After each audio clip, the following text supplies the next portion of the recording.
2 weeks before her wedding, Mia pulled open the spare closet at her mother's house to retrieve her custom gown. The closet was empty.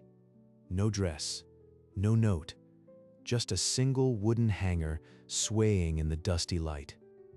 Mom, where is my wedding dress? The closet is completely empty. I sold it. Online. You should be thanking me. Sold it? To who? Mom, that dress was from Grandma Mary. You can't just… Poshmark. $1,800. It's just fabric, Mia. Stop acting like I committed a crime. Grandma saved for years. That dress cost over $4,000. You sold it for pocket change out of spite. Spite? I saved you from looking like a fool. Grandma isn't here to coddle you. You're welcome. The line went dead. Mia stood frozen in the empty closet, the phone shaking in her hand. On her screen, the Poshmark listing still glowed. Custom ivory wedding gown, worn once for fitting, asking $1,800. But the dress hadn't always been a theft. It began with a promise a year earlier. I've put a little something aside, Mia. When you find the one, you won't have to settle. Mary opened a $4,200 CD that summer, earmarking every cent. By autumn, she was gone. Mia waited a year, then walked into a bridal shop with her grandmother's check. She didn't bargain. 5 months. Custom lace, pearls from Mary's own broken necklace sewn into the bodice. She hung it in the spare closet at her mother's house, counting the weeks until her wedding. Grandma wanted me to wear this. It's the only thing she left that's truly mine. 2 weeks out, she drove to pick it up, ready to pack it for the venue. She opened the closet door, and the only thing swinging was an empty hanger. Across town, Patricia refreshed her Poshmark account and smiled at the balance. Sold for $1,800.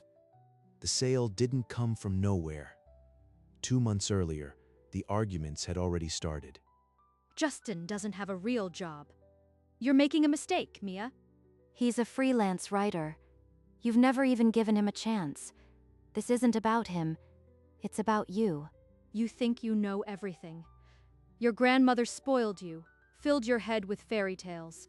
Leave Grandma out of this. She believed in me, something you've never done. That night, Mia resolved to move the dress out of Patricia's house before her mother could do anything rash. If she's this angry, I can't trust her with the dress.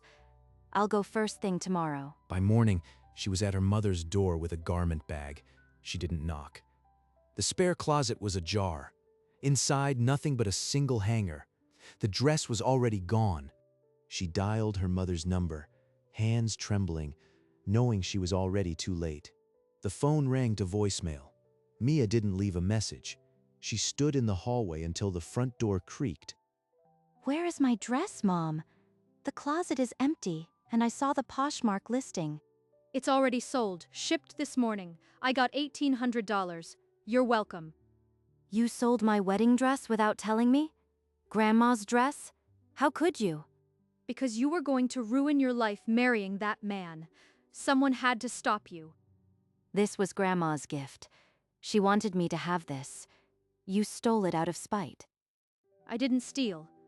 I sold my daughter's foolish pipe dream. You'll thank me later. I will never thank you. You've destroyed the one thing that connected me to Grandma. She pushed past her mother, down the steps, and into the cold afternoon air. The dress was gone. The wedding was in 2 weeks, and her mother had made it clear she didn't care at all. The next morning, Mia drove to a discount bridal chain. Her throat was tight. I won't give her the satisfaction of a canceled wedding. I'll find something. She chose the cheapest ivory gown off the rack, paid cash, and left without looking back. The garden ceremony had 7 guests. Justin's hands trembled when he lifted her veil. You're the most beautiful thing I've ever seen. Forget the dress.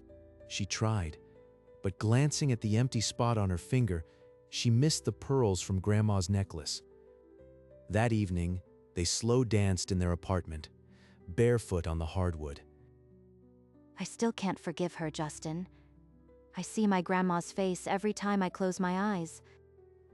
Then keep your eyes open. Look at me. We built this, not her. 3 weeks later, a doorbell cut through a quiet Tuesday. Mia wasn't expecting anyone. A large box sat on her porch, the shipping label blurred by morning mist. The return address read, Emma L., Chicago. Mia dragged it inside, heart pounding, and tore through the packing tape with shaking fingers. Beneath layers of tissue, the ivory lace gleamed, the same custom lace from her grandmother's design. It's really here. After my mother sold it, after I gave up, someone sent it back. Tucked inside was a letter, handwritten on heavy cream paper, each word carefully formed. The first line read, "It isn't mine. I'm sorry someone made it not yours. I'm sending it home." Sending it home? Who is Emma? How did she know this dress belonged to me? She read the words twice, then pressed the gown to her chest, her eyes dry but wide. At her feet, the empty box stared back. The label offered nothing. Emma L. No more. Mia sat on the floor. The dress pooled in her lap, the letter beside her, lost in questions she couldn't voice.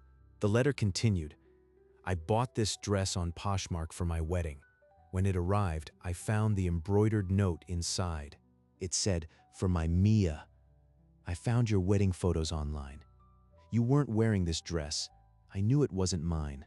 Mia's hands trembled as she turned the gown inside out, searching the lining. There, stitched in blue thread, "For my Mia. Wear it like you mean it. Mary." Even from the grave, she found me. Grandma never stopped speaking. Grandma, The tears fell freely, soaking the ivory lace. All the grief she'd held back came rushing out. For the first time since the closet door opened, she wasn't alone with the loss. Someone had seen her. This stranger in Chicago had given her back what her mother stole, and with it, her grandmother's fierce, unbroken love. She sat on the floor, the dress cradled in her arms, the embroidered note a promise kept. On the side of the box, nearly invisible, was a phone number. Mia dialed without sitting down. Emma? This is Mia. The dress. You sent it back. I just wanted to say thank you. Oh, I wasn't sure you'd call. I hope I didn't overstep. I just couldn't keep it. Overstep? You gave me back my grandmother. The note. I never knew she'd sewn that. I found it when I went to get it altered. My heart just sank. I knew it wasn't meant for me. How did you know it was mine? And do you know why it was sold? I saw your wedding photos online. You were wearing a different dress. I didn't know the reason, but I've seen that kind of hurt before. I know what it's like to be hurt by a mother, and I knew this dress was a wound. Then you understand more than anyone else could. I'd like to talk again if you're willing. The call lasted an hour. When Mia hung up, she wasn't alone anymore. A stranger's voice had become a lifeline.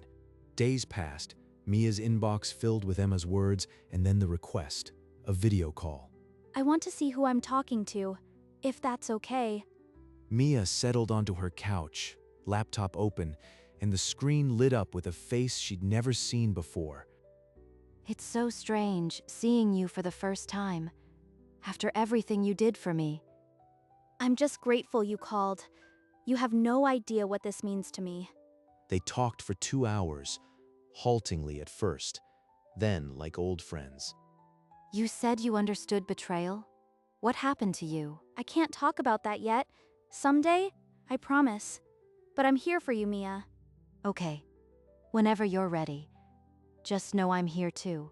When the call ended, the silence in Mia's apartment felt fuller, warmer, as if someone else now inhabited it with her. Weeks later, Emma's face appeared on Mia's screen again, her expression different, heavier. I'm ready to tell you about my mother. 10 years ago, I was engaged. He gave me my grandmother's ring. My mom and I fought. She sold it the next day. I never saw it again. I cut her out after that. Told myself I didn't need her. But when I found your dress, When I saw that note, it broke something loose. I thought maybe I could fix what happened to me by fixing it for you. You gave me back my grandmother, and you lost yours. I had no idea. I'm so sorry, and so grateful. I don't know what to say. Through the screen, both women wept, one holding a returned dress, the other holding a decade-old wound finally aired. The story wasn't just about a dress anymore. It was about two daughters, both betrayed, choosing to become each other's rescue. Emma's message glowed on the screen. "Come to Chicago. I want to meet you in person." I've never even heard her real voice for more than a few words. Maybe it's time. They set a date. The video calls grew longer, their laughter threading over old pain. What would Emma do? She left her mother behind for good. Can I even imagine that? The dress still hung in her closet, waiting. She hadn't touched it in weeks. I'll never wear it, but I can't just pack it away. Maybe it belongs somewhere visible. The next morning, she searched for framers. Shadow box, glass front, heavy oak. Not a shrine, a statement. Let it hang where she can't avoid it. She booked the installation without telling anyone. Not Justin, not Emma, not Patricia. For the first time since the theft, Mia had a plan that was entirely her own. The coffee shop on Wabash smelled of roasted beans. Emma stood near the window, her hands clasped tight. I can't believe you're here, after everything. I had to. You gave me back my grandmother. The least I could do was show up. The cafe emptied around them. They sat close, knees touching, voices low. What will you do with the dress now? I'm going to frame it, hang it where she can't ignore it. No accusation, just the dress. Let her see what she did. Let the dress speak for itself. Mia reached across the table and held Emma's hand. Their fingers laced together. I wish I could have done that with the ring, but maybe this is my closure too. They hugged once more on the pavement, the late afternoon sun warm on their shoulders. Then Mia walked to the station, the dress waiting at home. The shadow box arrived from the framer. Heavy oak, museum glass, custom depth to hold the gown's full skirt without crushing the pearls. Mia hung it in the foyer opposite the front door, using the reinforced bracket the installer had left. She stepped back, breath held. It's just a dress, but it's her guilt framed on my wall. She called Patricia, voice measured. Can you come over Sunday? I need to show you something. Her mother hesitated, suspicious, but finally muttered, "Fine." Sunday morning. Mia straightened the frame for the third time, adjusted the curtains so the light hit the dress just right. The house held its breath. At noon, a sedan pulled up outside, Patricia's car. Mia watched through the window, heart thudding. Mia opened the door without smiling. Patricia stepped inside, eyes scanning the room. Patricia's gaze swept the living room. No decorations, no clues. Then she turned toward the foyer. The shadow box caught the afternoon light. Ivory lace behind glass. Patricia's hand went to her throat. She stopped breathing. Patricia took one step forward, then another. Her heels clacked against the hardwood and then stopped. For a long minute, she just stared, her mouth working as if to speak, but no sound came out. Then her composure cracked. A sob wrenched itself from her chest, raw and ugly. She reached out and pressed her palm flat against the glass. Mia stood by the doorway, unmoving. She didn't offer comfort. She didn't say a word. This is what betrayal looks like from the other side. I need her to see it. Patricia's shoulders shook. She pressed her forehead to the cool glass, her tears smearing the surface. Still no words. Then she pulled back, fumbled for her purse, and stumbled toward the door. She didn't look at Mia. The door clicked shut behind her. Outside, the engine started, then faded. The silence rushed back in. Mia walked to the shadow box. She took a cloth and wiped the smudges from the glass, her hand steady. She didn't know if her mother would ever speak to her again, but the dress was home. That was enough for now. That night, Mia sat on her couch and dialed Emma's number without checking the time. She saw the dress. She just stared, then cried and ran out. I didn't say a word. You gave her a mirror, Mia. Now she has to look. That's not cruelty, that's healing. But what if she never looks back? What if I just made it worse? Then you'll still be right. But give her time. My mom never even got a mirror. Days passed, then a week. Mia checked her phone every hour, but Patricia stayed silent. The shadow box became a quiet presence in her home, a dress forever waiting. Maybe I pushed her too far. Maybe silence is her only answer. Justin held her at night, but he couldn't fill the space her mother had carved out. 6 weeks passed. Leaves turned gold, then fell. Patricia's number stayed dark. One Tuesday afternoon, Mia glanced out the window and saw a familiar sedan idling at the curb, Patricia's car. She watched for 10 minutes, her heart slamming against her ribs. Then the car pulled away without Patricia ever getting out. She came all the way here and couldn't face me. She's still running. The sight haunted Mia for days. Emma, on a late-night call, tried to steady her. She's circling Mia. That means she's trying. Give her the time she needs. 3 months to the day after Patricia fled the foyer, a padded envelope appeared in Mia's mailbox. There was no return address, but the slanted cursive was unmistakably Patricia's. 14 pages, judging by the weight. After all this silence, she wrote a novel. She carried it inside and set it on the kitchen table, staring at the unbroken seal. The afternoon light stretched across the floor. Mia didn't open it. Not yet. Mia reached for the envelope, her fingers cold. She tore the seal, and 14 handwritten pages spilled onto the table. The first line stopped her. I have been a coward. I hope you can read this before you throw it away. I was jealous of Mary, jealous of how she loved you. I couldn't stand being second to a memory, so I tried to destroy what she gave you. Mia's vision blurred. She pressed her knuckles to her mouth and kept reading. I sold it to make you small, to prove I was still your mother. Instead, I proved I wasn't. I have no right to ask forgiveness, but I'm asking anyway. Not because I deserve it, but because I can't live inside the silence anymore. She's saying everything I needed to hear, but can words undo what she did? The final page was a single line. I'm sorry I sold your wedding dress. I'm sorry I didn't believe in you. Mia sat in the fading light, the pages scattered around her. For a long while, she didn't move. She finally said it. Now I have to decide if I can hear it. Mia picked up her phone and dialed the number she knew by heart. It rang 5 times. Mia? Is that you? I read your letter. All 14 pages. I didn't think you would. I didn't think you'd ever call again. I didn't know if I could. I'm still not sure. But you needed to know I heard you. Is there any hope, Mia? For us? I'll do whatever you ask. I can't promise forgiveness tonight. But I can promise I'll try. That's all I can give. That's more than I deserve. Thank you for calling. Thank you for reading. They stayed on the line a moment longer, breathing into the silence. Then Mia set the phone down. She looked at the shadow box, the dress glowing faintly in the dim room. A door had opened, and for the first time in months, Mia didn't feel like shutting it.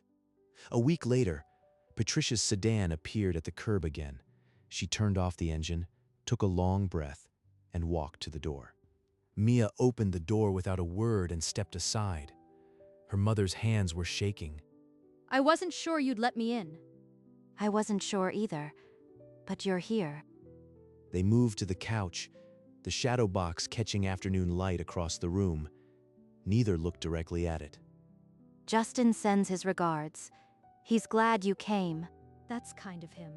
They talked for an hour about the weather, the garden, small things. The dress stood watch in silence. When Patricia left, Mia sent a single message to Emma. It's happening, slowly. She came to my house and stayed for an hour. The reply came seconds later. I'm so proud of you, Mia. This is just the beginning. On a quiet autumn morning, Mia and Emma walked through the cemetery gates, each holding a small bouquet. They stopped before Mary's grave. The headstone was simple, just her name and the years. I never told her about the note, but I think she knew. She knew. That's why she sewed it in. Thank you for bringing me here. And for everything, you gave me back more than a dress. You gave me closure, too. I didn't know I needed this until now. Your grandmother would be proud of you, Mia. They stood in the silence, the wind stirring the petals, the weight of the past finally lifting. Then, without a word, Emma linked her arm through Mia's, and they walked back down the path together. Behind them, the flowers on Mary's grave caught the light, and the dress, woven from her love, hung waiting in its frame at home. Back in Mia's apartment, the evening sun found the shadow box's glass, turning the ivory gown into something almost sacred. Months ago, that dress had been a weapon in a fight neither woman understood. Now it hung without accusation, simply present, proof that some things find their way back.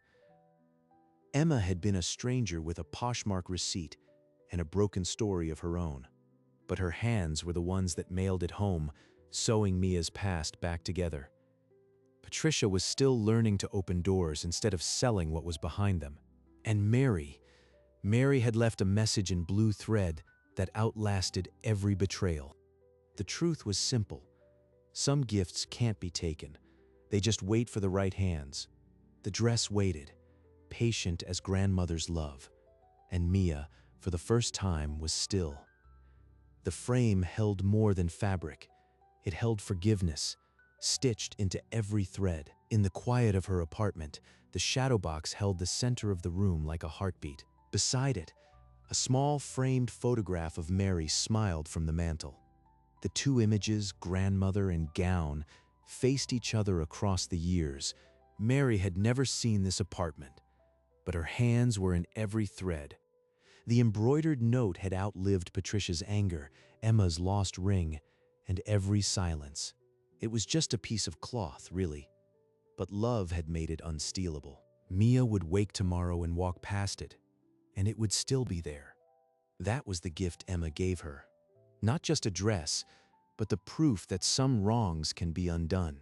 The screen holds on the frame, on the lace, on the memory, and then, gently, it fades to black.